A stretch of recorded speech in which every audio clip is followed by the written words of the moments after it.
shields. They're cool, right? Glad you agree. Shields in games are, in multiple ways, icons of defense, something that is traded for better or worse offensive capabilities.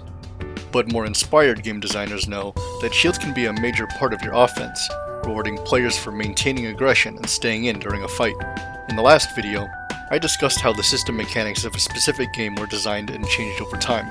In this entry, I'm broadening the scope and want to touch on how the concept of shields is applied across several games in interesting and varied ways. As a disclaimer, this is not an exhaustive guide for how to play each moveset featured, but explores the notable parts of their kits that incorporate shield-based moves.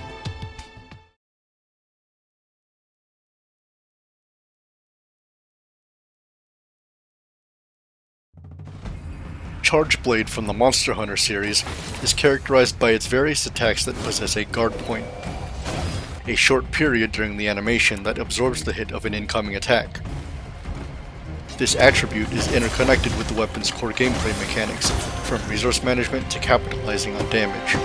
Notable attacks with guard point include Spinning Slash, which can be routed to in multiple ways,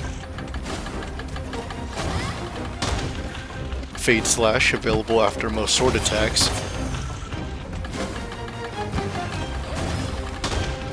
and Morph Slash into Axe, in which the guard point is at the startup of the attack.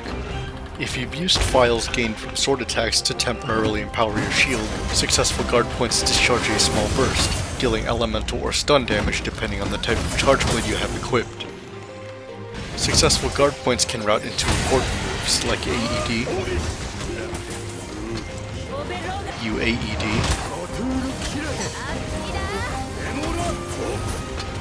and charge files.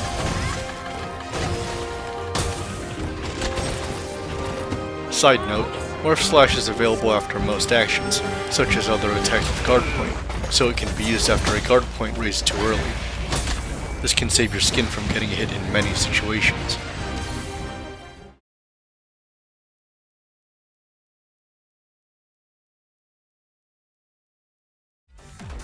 Inspired by Monster Hunter's Charge Blade, Nanami's Startrail has guard points as her own exclusive mechanic.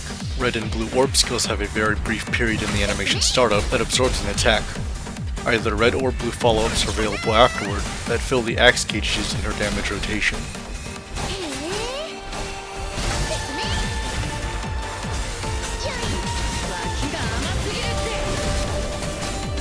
Switching to and from axe mode using the yellow orb skill also has armor during the animation.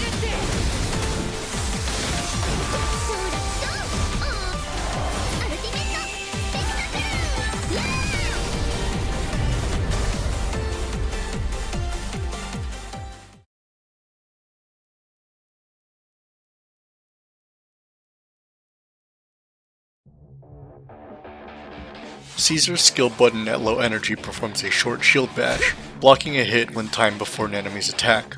An invincible follow-up thrust is triggered automatically upon timing a perfect block, which is indicated by this blue flash. If used well before an enemy attack, Caesar enters a guard stance that absorbs the knockback of the next few hits, reducing damage taken. Depending on if she has enough energy, pressing the skill button will either perform the thrust or a lunging EX attack that deals heavier damage and stun. The EX version of Caesar's skill is a strong shield parry, followed by a lunging attack.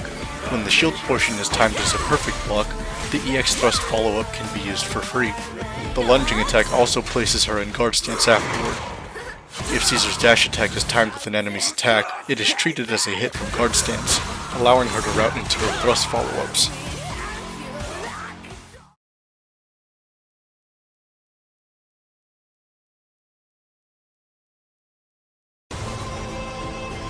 Pressing Fiona's dodge button without a directional input will block attacks for a short window.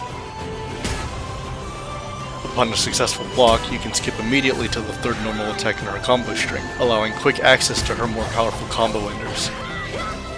On block, you can press the smash button to perform an invincible counterattack. Counterattack also skips to her third normal. With a small shield equipped, 2 counters can be used.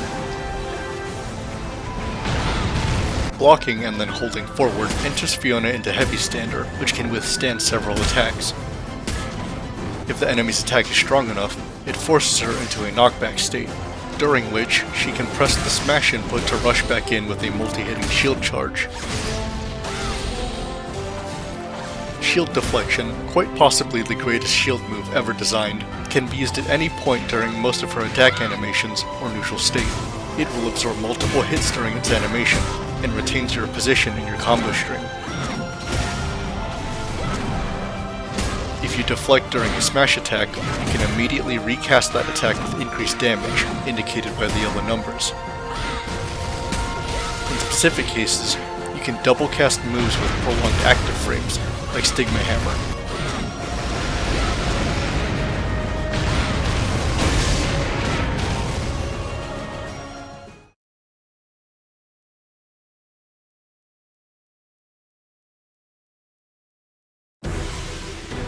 God arcs from the God Eater series are comprised of a melee weapon, a gun, and, that's right, a shield.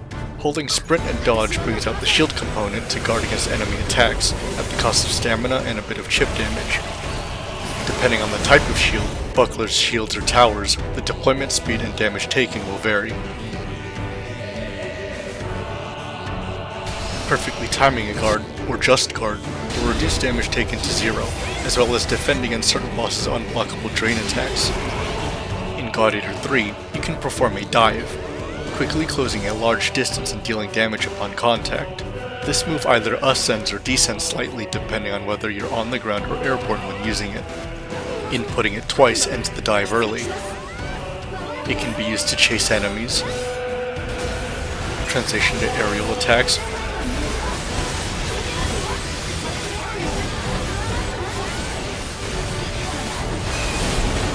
or even guard against attacks and projectiles.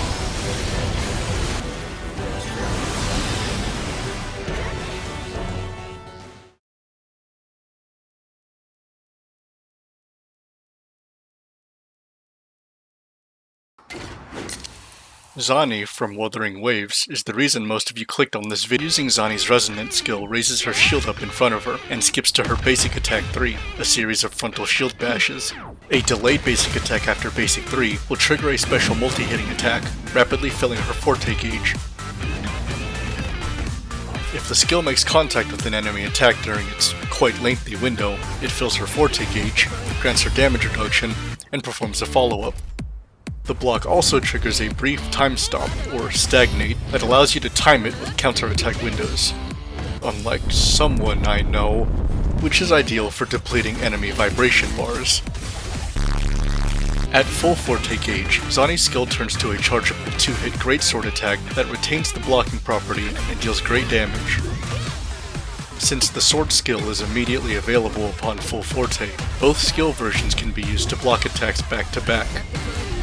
Zani's spinning shield kick after basic 3 is an effective option for quickly gaining access to her sword skill and or swapping to other characters.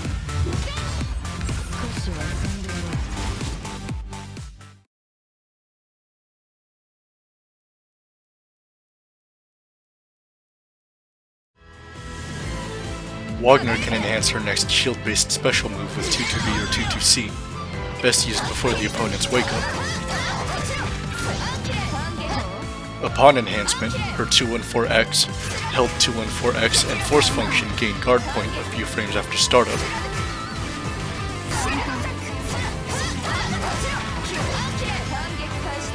They also gain better frame advantage, meaning you can act sooner after the opponent blocks it. This makes shield-based pressure much more threatening when Wagner continues her offensive strings, punishing the opponent for pressing buttons at the wrong time.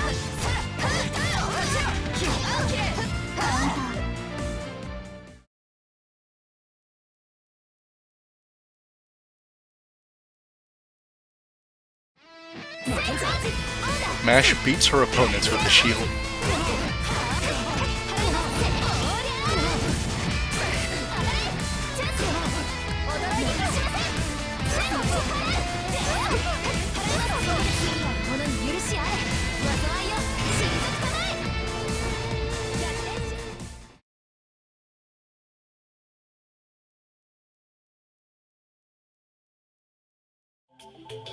The Shield of Cthulhu is an accessory dropped by killing the Eye of Cthulhu on Master Mode. To use it, equip it in an accessory slot and double tap left or right to perform a short dash. You are invulnerable during the dash, or until you contact an enemy. The dash knocks back normal enemies and immediately brings you to maximum running speed.